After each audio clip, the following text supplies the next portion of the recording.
नमस्कार, मैं doctor DS Chauhan. इस वीडियो में आपका हार्दिक स्वागत है। इस वीडियो में हम राजस्थान के प्रमुख बांधों पर बात करेंगे। राजस्थान के बांधों को हम दो भागों में बांट सकते हैं। एक ऐसे डैम जो राजस्थान के साथ किसी और अन्य स्टेट के साथ मिलकर साझेदारी में हमने बनाए हैं। दूसरे ऐसे बांध जो राजस्थान के निजी हैं, मतलब अपने हैं, राजस्थान के अंदर ही है, उसमें कोई साझेदार नहीं है दूसरा कोई स्टेट। पहले हम ऐसे 5 बांधों को लेंगे जो राजस्थान ने किसी पड़ोसी राज्य के साथ साझेदारी में बनाए हैं। और ऐसे डैम में हम सबसे पहले अगर बात करेंगे तो भाखड़ा नांगल का नाम सबसे ऊपर आता है। यह बांध सतलज नदी पर बनाया गया है। हिमाचल प्रदेश के में बिलासपुर एक डिस्ट्रिक्ट है, उसमें भाखड़ा गांव है। तो उस भाखड़ा गांव के नाम पर इसका डैम भाखड़ा डैम रखा गया है। बांध जो है पूरा भाखड़ा नांगल दो डैम के नाम से जाना जाता है। इसमें से मुख्य बांध ये भाखड़ा ही है। नांगल जो है वो आगे कुछ और आगे चलने पर 12 किलोमीटर आगे चलने पर एक और नांगल जगह वहां बनाया गया। तो वो तो केवल बचे हुए पानी को रोकने के लिए बनाया गया है, वो छोटा सा स्ट्रक्चर है। मुख्य बांध जो है वो भाखड़ा बांध है, जो इस तरह से है। भाखड़ा बांध की जो लोकेशन है वो हिमाचल प्रदेश में पड़ती है, बिलासपुर डिस्ट्रिक्ट के अंदर, जबकि नांगल जो है वो पंजाब में पड़ता है। बाउंड्री दोनों के बीच में से होकर निकलती है। जवाहरलाल नेहरू ने इस बांध को कहा था new temple of resurgent India. आप जानते हैं कि जवाहरलाल नेहरू ने भारत में जो बांध बनाए जा रहे थे उनको कहा था कि आधुनिक भारत के मंदिर है। इस भाखड़ा नांगल के लिए भी उन्होंने कहा कि चमकती हुई विराट वस्तु है। तो इस तरह के शब्द इन्होंने यहाँ इस्तेमाल किए थे, क्योंकि डेमो की इंपॉर्टेंस को देखते हुए 22 अक्टूबर 1933 को ये सॉरी 1963 को ये बांध बनकर तैयार हो गया और इसको राष्ट्र को समर्पित कर दिया गया था।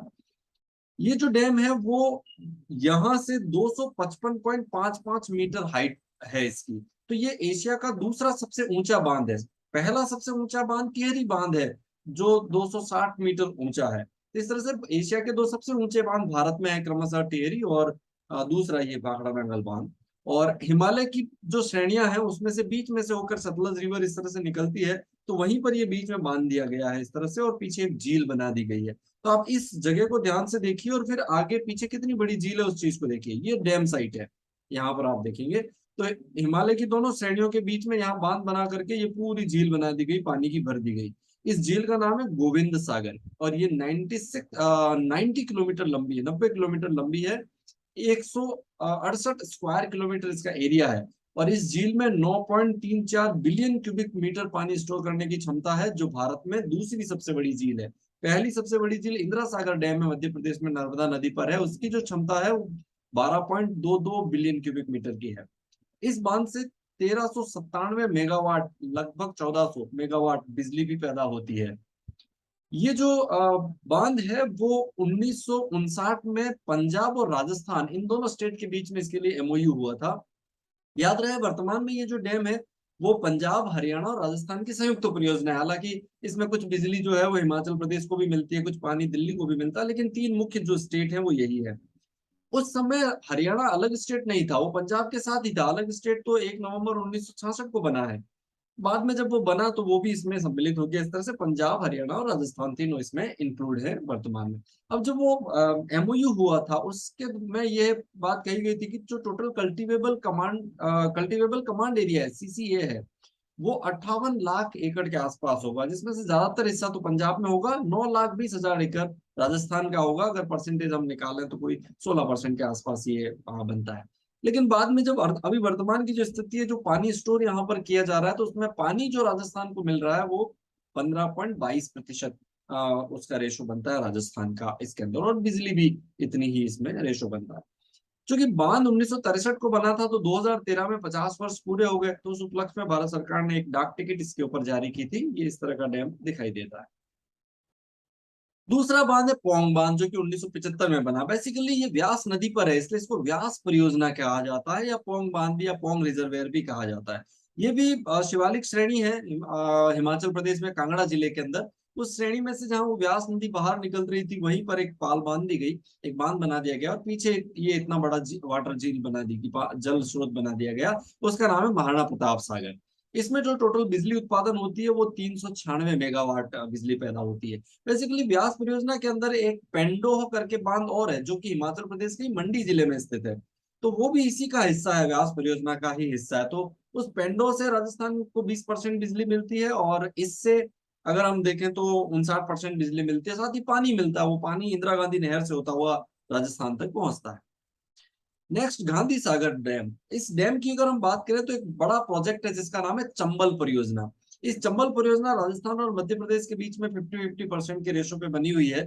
तो इन दोनों में बनी, इसमें टोटल 4 बांध है और इन चारों बांधों में से देखें तो एक बांध तो इरिगेशन के लिए है और 3 बांध बिजली उत्पादन के लिए है और सभी से 390 मेगावाट बिजली यहाँ पर पैदा होती है। तो पूरे चंबल परियोजना में टोटल 4 बांध है, जिसमें से एक एक करके अगर हम बात करें तो सबसे पहले गांधी सागर, ये सबसे बड़ा बांध है जो कि मध्य प्रदेश के अंदर स्थित है। ये इस तरह का दिखाई देता है।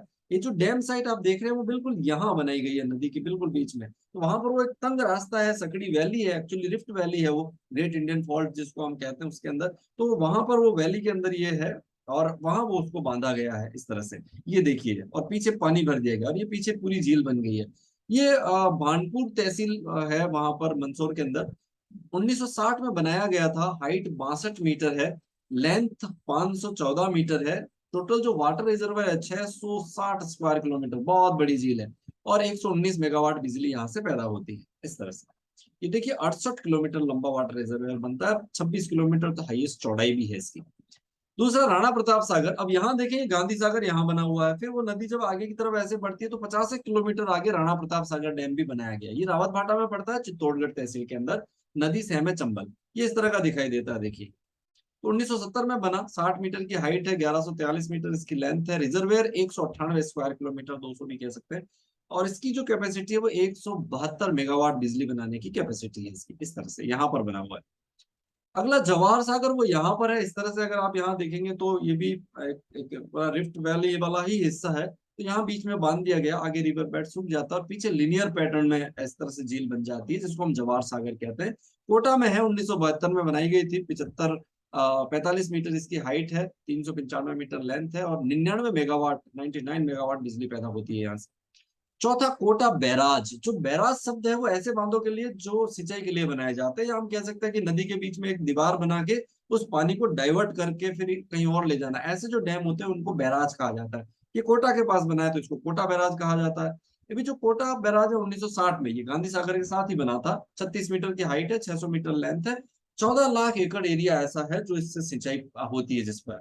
और इसमें 2 कैनाल है, राइट मैन कैनाल, ये वाली देखिए, यहाँ से राइट मैन कैनाल, ये मध्य प्रदेश तक पानी ले जाती है आगे की तरफ। इस पानी को यहाँ से डाइवर्ट करके यहाँ इकट्ठा किया जाता है और फिर यहाँ से सप्लाई किया जाता है। लेफ्ट मैन कैनाल से राजस्थान में पानी आता है, यहाँ पर भी आप देखेंगे लेफ्ट मैन कैनाल है इस तरह से। ये दोनों, इनको मैं आगे आपको मैप पर और बताऊंगा। तो ये पूरा कोटा बैराज है जो सिंचाई के लिए सबसे महत्वपूर्ण है। पिछले जो 3 डैम थे वो बिजली के उत्पादन में ज्यादा इंपॉर्टेंस रखते हैं, सिंचाई बहुत कम होती है उनसे। ये इरिगेशन के लिए ही मूलतः बनाया गया। अब इन चारों को एक साथ देखिए, ये कोटा बैराज नॉर्थ में, फिर थोड़ा और साउथ में जवाहर सागर, फिर राणा प्रताप सागर, फिर गांधी सागर। यहाँ से बाउंड्री है मध्य प्रदेश और राजस्थान के बीच में। तो ये एक बांध मध्य प्रदेश में पड़ता है, बाकी तीनों राजस्थान के अंदर पड़ते हैं। कभी कभी इनसे पूछा जाता है इनका उत्तर से दक्षिण, दक्षिण से उत्तर सही क्रम इनका जमाइए। नदी इस तरफ से, नदी का उद्गम स्थल इधर है, तो यहाँ से लेकर ये इस तरह से मुहाने की तरफ हम चले तो गांधी सागर, राणा प्रताप सागर, जवाहर सागर और कोटा बैराज, ये 4 बांध इसके अंदर बने हुए हैं। अगर आप लोकेशन वाइज देखेंगे तो ये गांधी सागर, फिर ये राणा प्रताप सागर, ये जवाहर सागर और ये कोटा बैराज। ये 3 तो बिजली के लिए है, ये सिंचाई के लिए है। अब इसमें जो राइट मैन कैनाल है वो कोटा से होती हुई आगे मध्य प्रदेश तक जाती है। राजस्थान में इसकी लेंथ 124 किलोमीटर है, मध्य प्रदेश में 248 किलोमीटर, पूरा एरिया में सिंचाई होती है। लेफ्ट मैन कैनाल कोटा से होती हुई आगे बूंदी जिले के अंदर जाती है, ये 178 किलोमीटर लंबी है। अगर इन सारे कैनाल सिस्टम को हम देखें तो लगभग 2350 किलोमीटर लंबा कैनाल सिस्टम बनता है और पूरे क्षेत्र में भारी मात्रा में इरिगेशन होती है।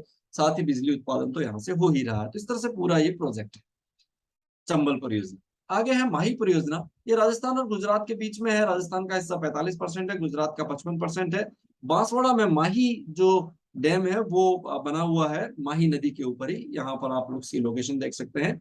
वैसे इसका जो गुजरात राजस्थान के बीच में जो एग्रीमेंट हुआ वो तो 1966 में हुआ, 1972 में काम शुरू हुआ, 1983 में इसको इंदिरा गांधी ने इसका उद्घाटन कर दिया था और 1984 में जो पहली बार बारिश हुई फिर उसको पहली बार वहां भर दिया गया पूरा, और तब से ये राजस्थान को अपनी और गुजरात को अपनी सेवाएं दे रहा है। लोकेशन इसकी बोरखेड़ा गांव में है। यहाँ पर अगर देखेंगे बांसवाड़ा के अंदर 3109 मीटर डैम की लेंथ है, टोटल जो डैम है। हाइट 75 मीटर हम कह सकते हैं लगभग। वैसे ये बहुत बड़ा विवादास्पद है, पहले हाइट कम थी फिर बाद में इसको बढ़ा दी गई। इसी बात को लेकर राजस्थान और गुजरात के बीच में थोड़ा विवाद भी चल रहा है इसकी हाइट को लेकर। तो कंट्रोवर्शियल मुद्दा है, लेकिन फिर भी 75 मीटर इसकी हाइट हम मान सकते हैं। रिजर्वेयर जो बनता है 143 स्क्वायर किलोमीटर बनता है। इसका कुछ हिस्सा मध्य प्रदेश के अंदर भी पड़ता है वाटर रिजर्वेयर का। 1,25,000 हेक्टेयर पर इससे इरिगेशन होती है। दो कैनाल है, right MC RMC right man canal जो 72 किलोमीटर लंबी है, एलएमसी लेफ्ट मैन कैनाल जो लगभग 40 किलोमीटर लंबी है मिलाकर। और बिजली का जो उत्पादन है वो 140 मेगावाट यहाँ से उत्पादन होता है। बेसिकली डैम साइड थोड़ी नीचे की तरफ है, तो यहाँ क्या किया गया है, इस पानी को इरिगेशन और बिजली बनाने के लिए यहाँ एक छोटी झील है और है काकदी पिकअप बियर नाम है उसका। तो इस पानी को यहाँ से यहाँ शिफ्ट कर दिया जाता है और फिर यहाँ ढाल के हिसाब से वो पानी को सप्लाई करना थोड़ा आसान है। तो इस वजह से काकदी पिकअप बियर का सहारा लिया जाता है इस बांध के पानी को डिस्ट्रीब्यूट करने के लिए। बिजली भी आगे इसी तरफ बनती है। एक तो 8 किलोमीटर दूर जगह है, बड़ा तालाब कहते हैं उसको, वहां वो एक एक यूनिट लगी हुई है। दूसरी यूनिट लगभग 40 किलोमीटर दूर जो एलएमसी है लेफ्ट मैन कैनाल उसके ऊपर बनी हुई है, जो कि अनास नदी के पैरेलल चलता है। ये इस तरह का दिखाई देता है डैम, यहाँ देखिए आप। नेक्स्ट है सरदार सरोवर परियोजना। ये नर्मदा नदी पर है, गुजरात के नर्मदा जिले में केवड़िया नामक स्थान पर है। ये डैम भी बहुत पुराना है। 1961 में नेहरू जी ने इसका शिलान्यास कर दिया गया था, लेकिन बाद में विवाद में पड़ गया। एक तो भूकंप संभावित जोन के अंदर मौजूद है, फिर इस डैम की हाइट को लेकर बहुत विवाद रहा। पहले कहा गया था कि ये 80 मीटर की हाइट इसकी रखी जाए तो पीछे छोटी झील बनती, लेकिन धीरे धीरे इसको बढ़ाने का प्रस्ताव आता गया। फिर जैसे जैसे ये ज्यादा बड़ी झील बनती गई तो कई सारे लोगों ने इसका विरोध भी किया, जिसमें मेधा पाटेकर पाटकर का नाम भी आता है। फिर इसके अंदर सुप्रीम कोर्ट इन्वॉल्व होता है, फिर वो अपना फैसला देता है 2006 के अंदर कि नहीं, इसकी हाइट 121.9 या 122 मीटर तक बढ़ाई जा सकती है। उसके बाद फिर इसका काम तेजी से शुरू होता है, 2017 में कंप्लीट हो जाता है, नरेंद्र मोदी इसका उद्घाटन कर देते हैं और इसके साथ ये डैम चल पड़ता है। यहाँ देखेंगे ये जो डैम साइट है ये रियल में इस तरह से दिखाई देती है। अब इस जगह को आप ध्यान से देखिए, ये डैम साइट है और यहाँ पर ये स्टेचू ऑफ यूनिटी 2018 में बनाया गया, जो सरदार वल्लभ भाई पटेल की 143वीं बर्थ एनिवर्सरी पर इसको बनाया गया था। आयरन मैन ऑफ इंडिया कहते हैं, आजादी के बाद भारत की सारी रियासतों को जोड़ने में इनका बहुत बड़ा रोल रहा था। और ये विश्व की सबसे ऊंची मूर्ति कही जाती है, 182 मीटर इसकी हाइट है। चलिए हम पानी की बात करते हैं वापस। तो यहाँ वो जो डैम साइट है वो 1210 मीटर हाइट है, लंबा है। और उस लंबाई पर 163 मीटर ऊंचा डैम, वो नींव से 163 मीटर, बाकी ऊपर रिवर सरफेस से ऊपर की तरफ अगर देखें 122 मीटर या 121.9 मीटर है। अब ये बांध बनने से देखिए पीछे पूरी लिनियर पैटर्न में एक झील बन जाती है, क्योंकि पूरी नदी जो है रिफ्ट वैली में बहती है, ब्रिंस घाटी में बहती है, तो वो पूरा पानी भर जाता है पीछे देखिए। और ये देखिए 214 किलोमीटर लंबी झील बनती है यहाँ पे। इसकी चौड़ाई भी 1.77 किलोमीटर है, चौड़ाई की बात है। ये अगर ध्यान से देखेंगे तो ऐसा दिखाई देता है। देखिए ये पतला सा मैंने आपको पूरा दिखाया, जूम करके आप देखेंगे ऐसा इस तरह से लिनियर पैटर्न में पानी भर गया है। इसका टोटल एरिया 37,000 हेक्टेयर है।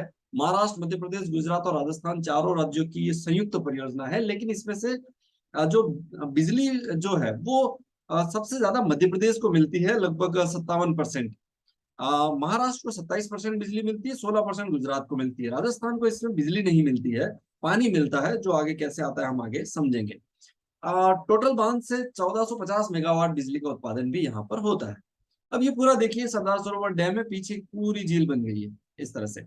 अब यहाँ से एक कैनाल निकाली गई है जिसका नाम है Narmada man canal, NMC. 458 kilometre लंबी है और ये कैनाल गुजरात के अंदर लगभग 18.45 लाख हेक्टर, जो कि 15 जिलों में सारा क्षेत्र फैला हुआ, वहां पर ये सिंचाई सुविधा प्रदान करती है। ये 458 किलोमीटर लंबी है। गुजरात में ये लगभग 2021 के आंकड़ों के हिसाब से 30 मिलियन लोगों को पेयजल पहुंचाती है, जो कि 9,490 गांवों में और 173 शहरों में ये पानी सारा वहां पर पहुंच रहा है।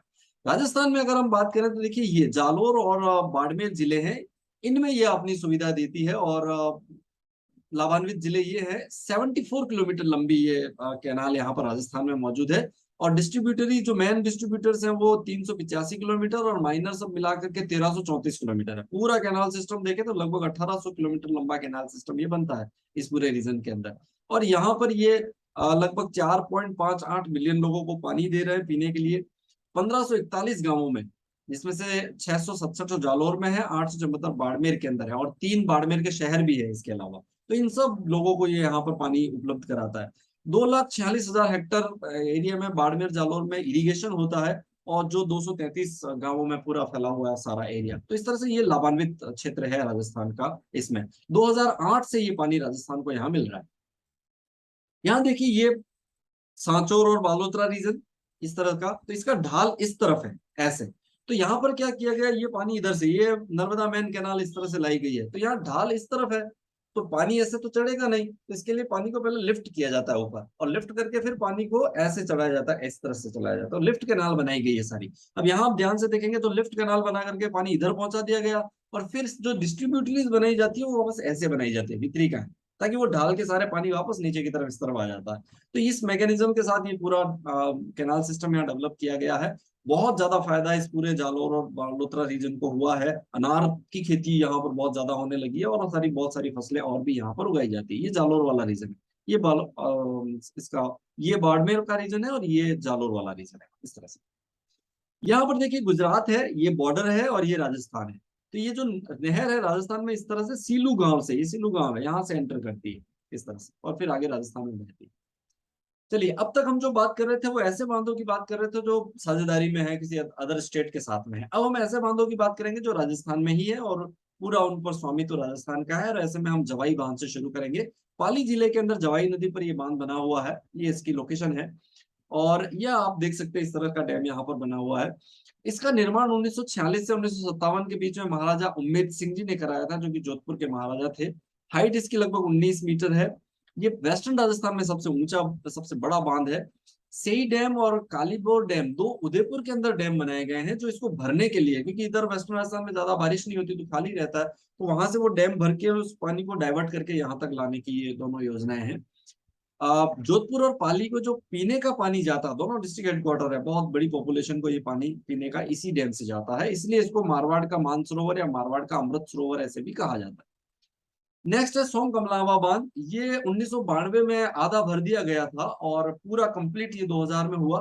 19,155 हेक्टर पर इस पर इरिगेशन होती है, जो ज्यादातर हिस्सा डूंगरपुर का है, थोड़ा बहुत उदयपुर का भी इसमें इंक्लूड है। ये जो नदी है वो इस तरह से डूंगरपुर और उदयपुर के बीच में, इधर उदयपुर है इधर डूंगरपुर है, तो वो वहीं बिल्कुल बीच में ही बनाया गया है। लेकिन जो सोम कमलावा डैम का पूरा प्रोजेक्ट है, जो इसका हेडक्वार्टर है, वो सारा डूंगरपुर जिले में है, तो हम ऐसा मानते हैं कि डूंगरपुर के अंदर मौजूद है इस तरह से। नेक्स्ट ये इसकी लोकेशन है। इसके बाद हम बीसलपुर परियोजना की बांध की बात करेंगे। यहाँ पर देखिए छोटी सी पहाड़ी है, इस पहाड़ी के बीच में से होकर बनास नदी बाहर निकल रही थी, और वहीं पर उस बांध को बनाया गया है, और पीछे इस तरह की झील बना दी गई है। अगर आप ध्यान से देखेंगे तो देखिए ये दोनों पहाड़ियां हैं, बीच में से नदी निकल रही थी, और वहां डैम बना दिया गया है इस तरह से, और फिर ये पीछे पूरी एक झील बना दी गई है। ये बनास नदी पर मौजूद है। 1999 में ये कंप्लीट हो गया था। इरिगेशन इससे बहुत कम होती है, लेकिन ये राजस्थान का सबसे बड़ा पेयजल परियोजना मानी जाती है, क्योंकि इसमें बहुत ज्यादा पानी सप्लाई किया जाता है पीने के हिसाब से। इसमें से अगर हम देखें तो डैम की जो लोकेशन है वो टोंक जिले में बीसलपुर के पास ही टोडा रायसिंग करके जगह है, वहां पर ये बनाई गई है। जयपुर सिटी को यहाँ 11.1 TMC, TMC 1000 million cubic feet water Jaipur city को यहाँ सप्लाई होता है। और अजमेर सिटी को, अजमेर जो सिटी हेडक्वार्टर है डिस्ट्रिक्ट का, 5.1 टीएमसी पानी जाता है। और इसके अलावा इन अजमेर की एक दो तहसीलों को भी जाता है, और बीच में जितने भी गांव पड़ते हैं उन सब गांवों को भी इसमें पानी मिलता है। तो इस तरह से राजस्थान की सबसे बड़ी पेयजल है। जयपुर को पानी देना ही अपने आप में बहुत बड़ी बात हो जाती है, और अजमेर भी एक बड़ा शहर है। इसके अलावा 81,000 स्क्वायर हेक्टर पर इसके इरिगेशन भी होती है, जो टोंक, टोडा रायसिंह, उनियारा और देवली तहसील के अंदर होती है। इसमें दो कैनाल है। राइट एमसी 51 किलोमीटर है, right man canal, left man canal है वो लगभग 19 किलोमीटर लंबी है। ये इसकी लोकेशन है टोंक के अंदर। जाखम परियोजना, यहाँ देखिए जाखम नदी इस तरह से बहती है, और यहाँ एक पाल डैम बना दिया गया है, और पीछे इस तरह की बड़ी झील बना दी गई है, इसको हम जाखम परियोजना कहते हैं, प्रतापगढ़ जिले में जाखम नदी पर। ये देखिए दोनों तरफ पहाड़ियां हैं, बीच में से नदी इस तरह से निकल रही थी, और वहीं उसको बांध दिया गया है। रियल अर्थ में अगर आप फोटो में देखेंगे तो ऐसा दिखाई देता है वो डैम। इरिगेशन प्रोजेक्ट है 1986 में, वैसे तो इसको भर दिया गया था, लेकिन कंप्लीट ये परियोजना 2000 में पूरी हुई। लेंथ 253 मीटर है, 87 मीटर इसकी हाइट है। हालांकि हाइट को लेकर अलग अलग रेफरेंस में अलग अलग हाइट मिलती है, इसको कहीं 84 मीटर भी लिखा हुआ, कहीं 82 मीटर है, 87 मीटर भी लिखा हुआ है। 23,505 हेक्टर पर इरिगेशन होती है, जो ज्यादातर हिस्सा प्रतापगढ़ जिले का है। ये लोकेशन है इसकी। तो ये राजस्थान के कुछ बड़े बांध थे जो मैंने आपको अब तक बताए। अब मैं आपको कुछ छोटे डैम और बता रहा हूँ। इन डैम में आपको ये ध्यान में रखना है कि इनसे या तो आपको डिस्ट्रिक्ट पूछा जाएगा कि वो किस जिले में है, या फिर अगर डैम का नाम और नदी का नाम अलग अलग है तो आपको नदी का नाम भी पूछा जा सकता है कि वो किस नदी पर बने हुए हैं। तो आप ध्यान से इन डैम्स को यहाँ पर देखिए। हम भरतपुर से शुरू करेंगे। बारेठा बांध ये गंभीर नदी पर है और अजान बांध ये गंभीर बाणगंगा पर स्थित है। तो यहाँ दो बातें, एक तो एक कौन सा बांध है किस नदी पर, और दूसरा किस जिले में है। नेक्स्ट पार्वती परियोजना, ये धौलपुर जिले में है। अब ये पार्वती नदी पर ही है तो नदी तो यहाँ नहीं पूछेंगे, लेकिन डिस्ट्रिक्ट पूछा जा सकता है। करौली में पांचना बांध, जो कि इसमें 5 नदियां आके मिलती है तो पांचना बांध कहते हैं। एक जग्गर भी यहाँ पर है जो उसी नदी पर है। सवाई माधोपुर में मोरेल नदी पर मोरेल बांध। बनास नदी पर टोंक जिले में ईसरदा बांध, ये उनियारा के आसपास ये जगह यहाँ पर है। इसके बाद बूंदी के अंदर गुड़ा परियोजना और गरारा डैम कहते हैं हम इसको, दोनों सेम नदियों पर है। कोटा के अंदर सावन भादो परियोजना अरु नदी पर, हरिश्चंद्र सागर है पार्वती नदी पर, और तकली परियोजना वो तकली नदी पर ही है। बारह के अंदर बैतली और लासी दो प्रोजेक्ट है। झालावाड़ में छापी, चौली, भीमसागर, कालीसिंध, पिपलाद, मनोहर थाना है। सारी नदियों के नाम भी ऐसे ही है और ये सारी झालावाड़ के अंदर मौजूद है। चित्तौड़गढ़ के अंदर गोसुंडा और मातृकुंडिया है, दोनों बनास नदी पर है। और गंभीरी डैम, ओराई डैम, बस्सी डैम, ये सारे सेम नदियों के नाम है। कोठारी नदी पर मेजा बांध बना हुआ है भिलवाड़ा के अंदर। खारी नदी पर अजमेर में नारायण सागर है। सोम नदी पर सोम गागदर उदयपुर के अंदर। सिरोही में पश्चिमी बनास पर पश्चिमी बनास और सुगली नदी पर सुगली सेलवाड़ा। राजसमंद में नंद संबंध और बागेरी का नाका दोनों बनास पर है। जालोर के अंदर बाकली सुगड़ी नदी के ऊपर। पाली में बांडी नदी पर हेमावास परियोजना, और लूनी नदी पर जोधपुर के अंदर जसवंत सागर। तो ये कुछ डैम और है जो आपको मैंने बताया, और काफी सवाल इन डैम्स के ऊपर पूछा जाता है। तो आप ध्यान से देखोगे तो ज्यादातर डैम वाला जो हिस्सा है राजस्थान में जहाँ डैम है वो ये वाला हिस्सा है। इधर वाले हिस्से में पानी भी कम है, नदियां भी कम है। अगर बांध बना भी दिया जाए तो बारिश कम होती है, वो भरेंगे भी नहीं। मैदानी हिस्सा भी है, ये थोड़ा पठारी हिस्सा है तो बांधों को बनाने के लिए ज्यादा अच्छा रहता है। तो इस तरह से राजस्थान में ये जो हिस्सा है वो बांधों के हिसाब से बड़ा महत्वपूर्ण है। अब आगे मैं आपको राजस्थान के जो 231 डैम हैं उनकी पूरी टोटल लिस्ट आपको यहाँ पे बता रहा हूँ। यहाँ पर आप ध्यान से देखेंगे सीरियल नंबर चल रहा है, ये डैम का नाम है। जैसे अभयपुरा डैम, ये भीमलत नदी पर है और बूंदी जिले में है, 1976 में पूरा हुआ। जो इन्फॉर्मेशन अवेलेबल है वो भारत सरकार ने इस तरह से पूरी एक लिस्ट बना रखी है, वो मैं आपको यहाँ पर दे रहा हूँ। ये अल्फाबेटिकली बने हुए हैं, तो आपको जो भी डैम देखना है यहाँ से आप इसको फ्रीज करके आराम से देख सकते हैं। यहाँ पर देखिए 40, 60, 80, 100, 120, 40, 160, 180, 200, 220 और ये 231 बांधों की कंप्लीट लिस्ट है। तो ये अल्फाबेटिकली आप जिस बांध के बारे में जानना चाहते हैं उसको वहां फ्रीज करें और देखिए वो कौन सी नदी पर है, कौन सी जिले में, कब बना था, सारी इंफॉर्मेशन यहाँ पर मौजूद है। चलिए अब हम यहाँ से कुछ सवाल आपसे पूछ लेते हैं। भाखड़ा बांध किस राज्य में स्थित है? पोंग बांध से निर्मित जलाशय का क्या नाम है? चंबल परियोजना में बने बांधों का क्रमशः उत्तर से दक्षिण सही क्रम क्या है? नर्मदा सागर परियोजना से लाभान्वित राजस्थान के जिलों के नाम बताइए। जवाई बांध का निर्माण किसने करवाया था? सही परियोजना का निर्माण किस बांध को भरने के लिए किया गया है? सोम कमलाबा बांध किस जिले में स्थित है? बीसलपुर बांध किस नदी पर स्थित है? पिपलाद बांध किस जिले में स्थित है? तो आप इन सब सवालों के जवाब दीजिए। अगर आपको नहीं आंसर आ रहा तो एक बार इस वीडियो को फिर से देखिए। आपने मेरे ये वीडियो देखा उसके लिए शुक्रिया। अगले किसी वीडियो में हम फिर मिलेंगे, तब तक आप अपने आसपास पानी और पेड़ों की रक्षा कीजिए। Thank you so much.